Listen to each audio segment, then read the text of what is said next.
Okay, so in this video, we want to find the summation formula for the following sum. Summing I squared as I ranges from 1 to n.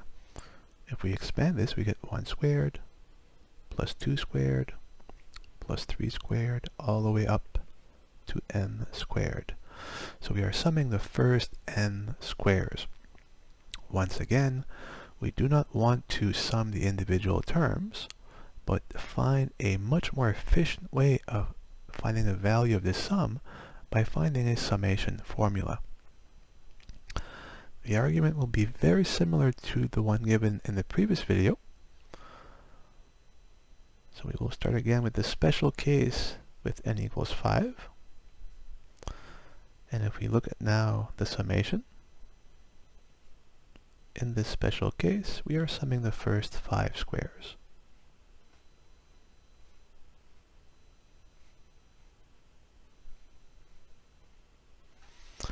Let's visualize each individual term. So 1 squared gives us a 1 by 1 square. Then 2 squared, a 2 by 2 square.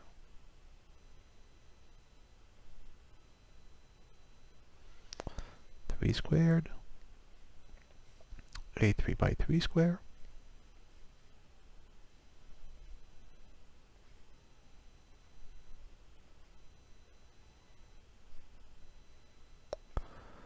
4 squared, a 4 by 4 square.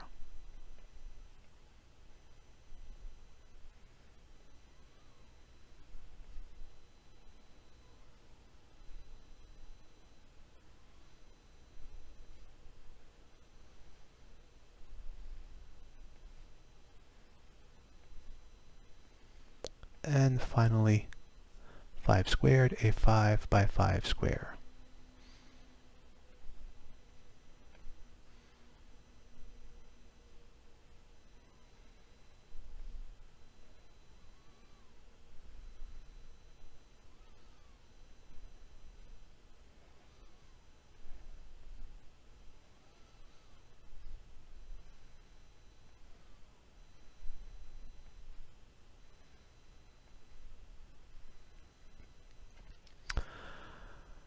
We can see, so the first way of summing these 5 terms is to sum each term individually. So you add here these squares, then you add these squares, then these squares, then these, and then these.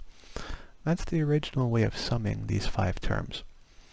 We now want to look at a different way of summing the exact same total number of squares, these little 1 by 1 squares.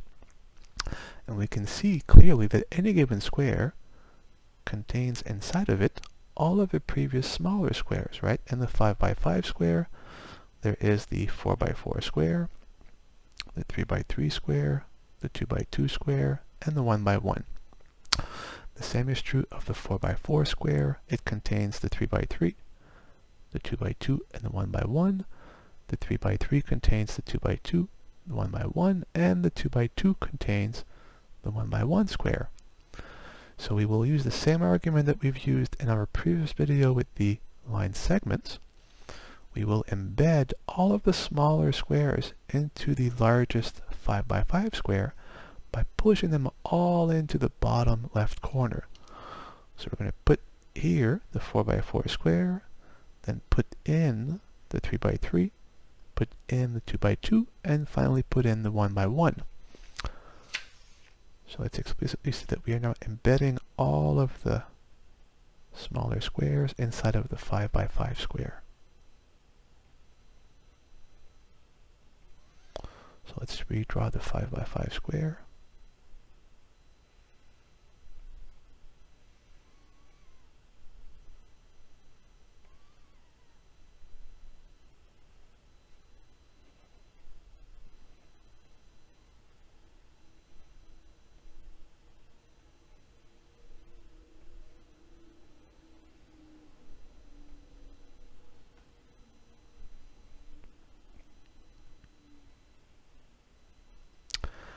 And now, instead of counting again all of the individual squares, we will look at the multiplicity of each square in the embedded 5 by 5 square.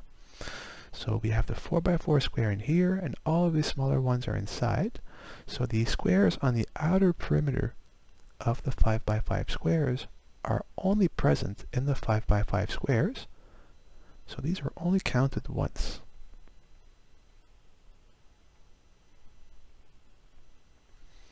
Now, the squares in the outer perimeter of the 4 by 4 squares are present in the 5 by 5 and in the 4 by 4 square, so those are counted twice.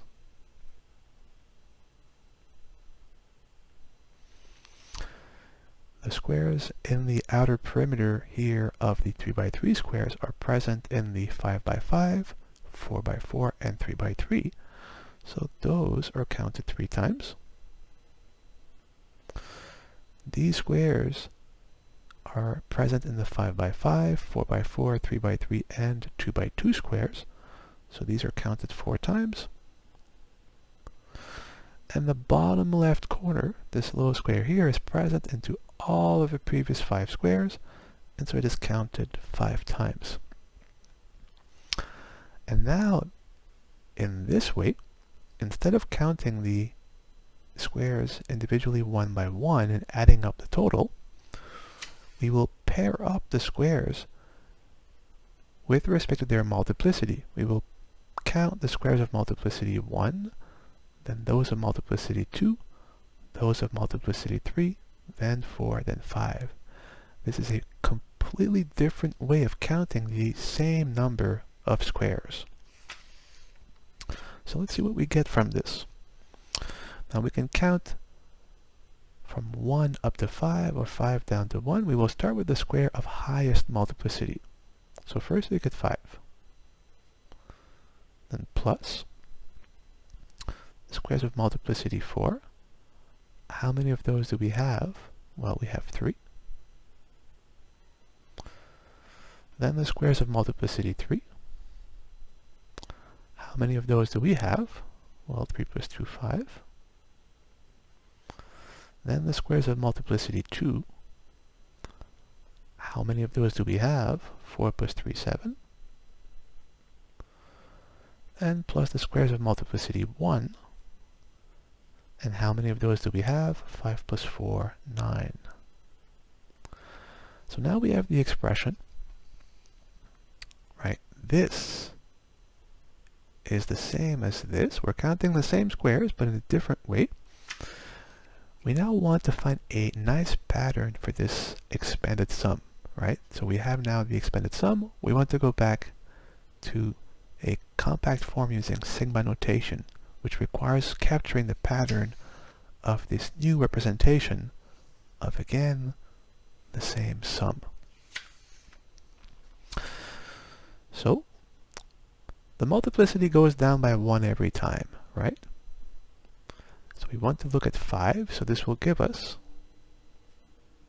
5 minus 0, plus this is 5 minus 1. This is 5 minus 2. This is 5 minus 3.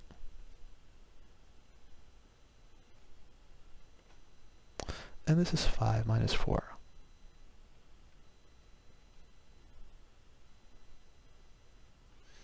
So we have the pattern for the multiplicity.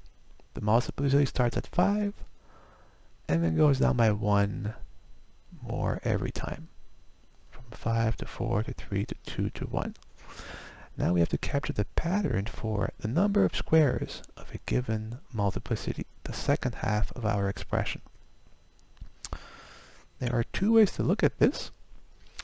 You can see that we have consecutive odd numbers, right? This is 5 times 1, 3, 5, 7, 9. So we could look at this pattern as consecutive odd integers, but this will not translate well when we get to summing the cubes or the 4th powers or any higher power.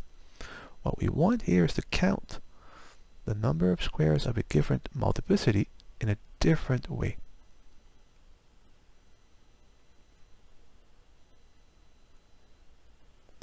So again, there is 1 square of multiplicity 5 plus 5 minus 1.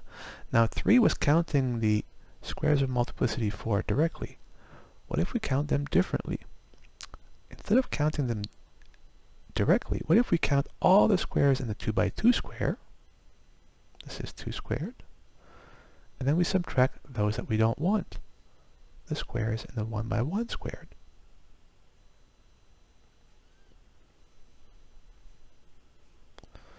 Now we look at the squares of multiplicity 3. And again, instead of adding them up directly, what if we count all the squares in the 3 by 3 square and subtract those that we don't want to count, namely the squares in the 2 by 2 square?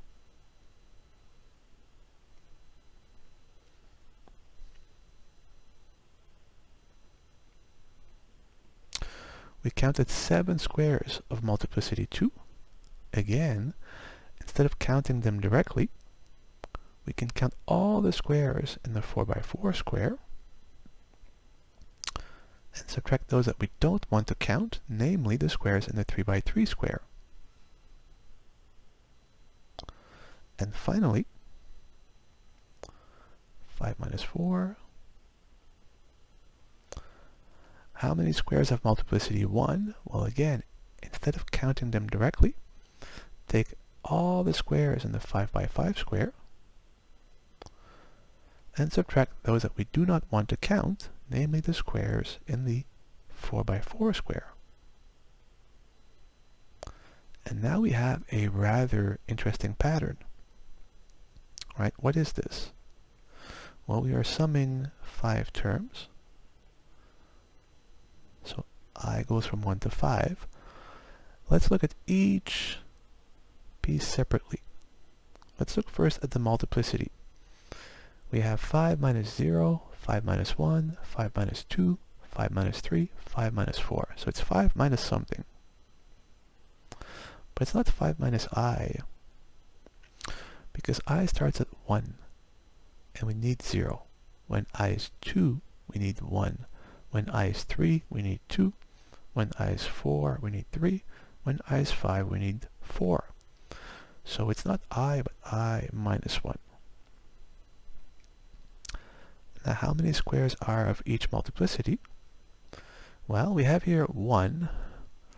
Let's focus now on the other terms. This is 2 squared minus 1 squared, then 3 squared minus 2 squared, 4 squared minus 3 squared, and 5 squared minus 4 squared. So this is the I equals 2 term, I equals 3, I equals 4, I equals 5 term. So we have I squared minus the previous square, right? 2 down to 1, 3 down to 2, 4 down to 3, 5 down to 4. So this is I minus 1 squared. And we can check that this works with the first term. When I is 1, we have 1 squared, which is 1, minus 0 squared, which is 0. So 1 minus 0 is indeed 1. So we now have the new closed form for this different way of counting the same number of squares. And so now we can equate it with the original summation.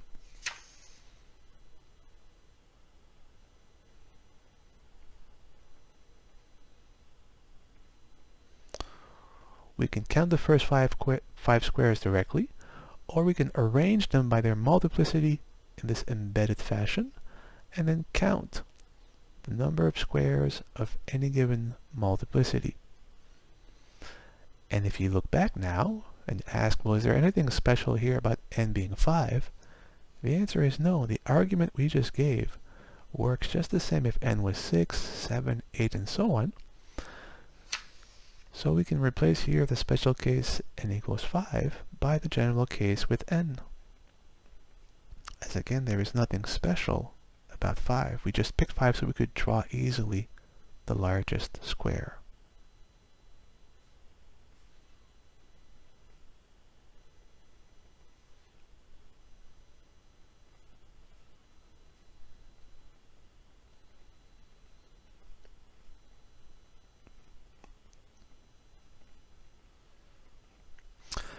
Now that we have two radically different looking summations that are equal, since we counted the same quantity in two different ways, the idea is to use basic properties of summations to rearrange the equality and isolate the sum of I squared.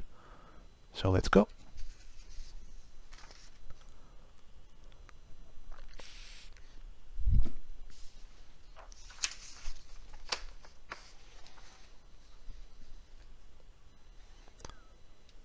Let's rewrite the original result.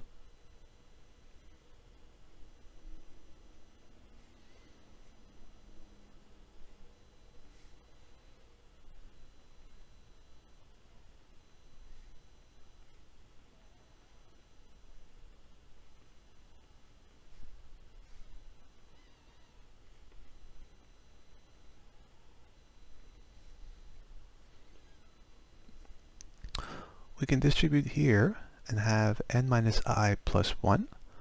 So I'm going to put the n plus 1 together as a single term.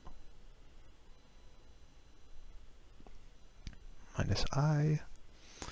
Here I'm going to, well, either you can expand here the I minus 1 squared and simplify, or you can use the difference of squares, right? This is I squared minus I minus 1 squared. So this factors as a minus b times a plus b. So a minus b. So I minus I cancels. Negative 1 is plus 1. So we have 1. Then times a plus b. So I plus I minus 1 is 2i minus 1. Now let's multiply this out.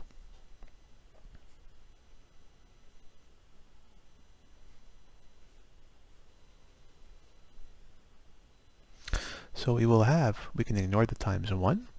And again, if you don't like here using the difference of squares to simplify the expression here, you can square I minus 1, then do I squared minus this, simplify, and you will get 2i minus 1. So we have n plus 1 times 2i. So let's put the 2 with the n plus 1. So this gives us 2n plus 2 times I. Then we have n plus 1 times negative 1. So that's minus n plus 1. Then we have negative I times 2i, negative 2i squared. And finally negative I times negative 1 plus I. We can regroup one last time. So we can see there's a multiple of I here and here. So if we put them together, this is 1i, so we will get 2n plus 2 plus 1, 2n plus 3i.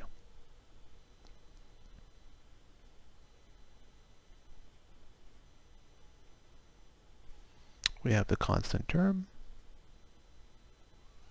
and we have the multiple of I squared.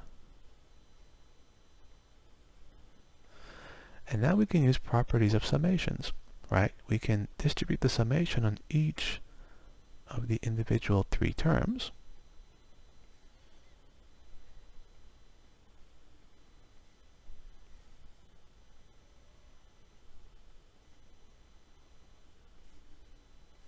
Minus the sum of n plus 1.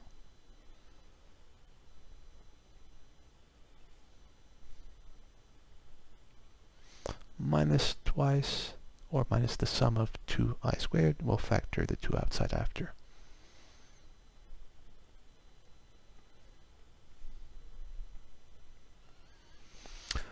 Next property, we can factor out the constant multiples out of each sum, as 2n plus 1 or 2n plus 3 are independent of I, so they can be factored.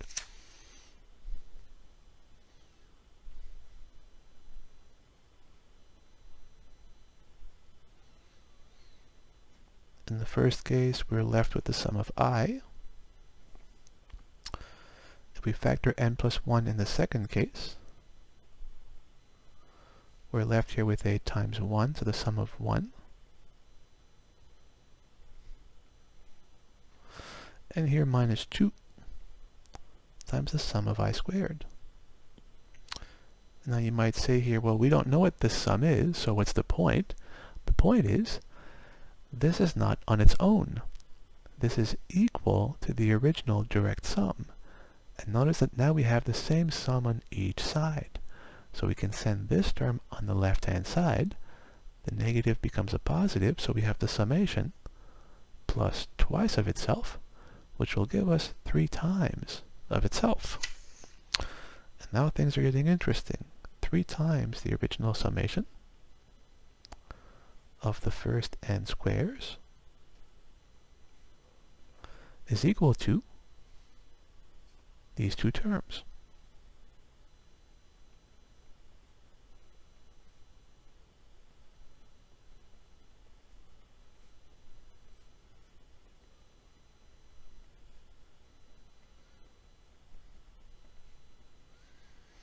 But if you notice, we have previously found the value of each of these sums. In our previous video, we discovered that the sum of I from 1 to n is n times n plus 1 over 2. And we discovered, and this was trivial, that the sum of 1 from 1 to n is simply n. Let's simplify this. So here, to put a common denominator, we'll put here everything over 2, so we'll do times 2 over 2. And we can factor some common terms. We can factor the common over 2, the common n, and the common n plus 1. So we will get n plus 1 over 2. Let's see what remains. So this is all factored from the previous term, which leaves us with 2n plus 3. Then minus, see here we factor the n plus 1 over 2.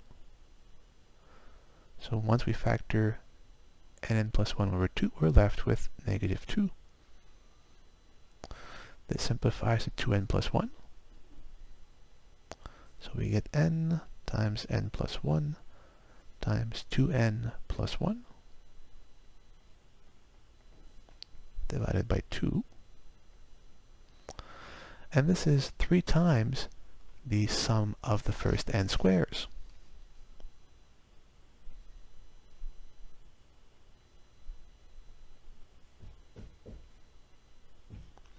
So finally, divide by 3 on both sides, and so the sum of the first n squares is simply n times n plus 1 times 2n plus 1 over 2 times 3 over 6. And we now have our new summation formula. If we go back to the initial problem of summing the first n squares, we no longer need to sum them individually one by one. This is a sum of n different terms.